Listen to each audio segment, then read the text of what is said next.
No drugs in Surat city જે અભિયાન સુરત શહેરમાં ચાલી રહ્યું છે મહેરબાન સીપી સાહેબની નિગરાની હેઠળ એ અભિયાનના ભાગરૂપે ક્રાઇમ બ્રાન્ચને એક અગત્યનો કેસ કરવામાં સફળતા મળી છે, જેમાં અમે ઉજ્જવલ શર્મા નામના એક ઈસમને પકડ્યો છે.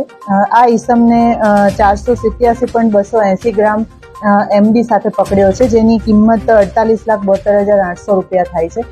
આ ઈસમની પૂછપરછ કરતા એવું જાણવા મળ્યું કે આ ઈસમ નાલંદામાં સુબોધસિંહ નામનો એક ઈસમ છે, જે ચોરી અને લૂંટ જેવા ગુનામાં પટનાની બેઉર જેલમાં કેદ છે. આ ઈસમ છે જેલમાંથી ગેરકાયદેસર ડ્રગ્સનો ધંધો ચલાવે છે.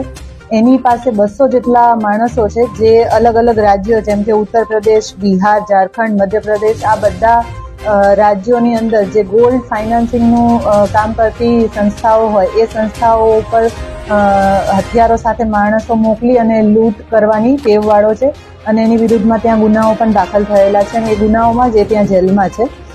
અહીંયાથી સુરતમાંથી મનોજ રાય નામના વ્યક્તિને આ ઉજ્જવલ શર્મા છે એ એમડી આપવા માટે આવવાનો હતો.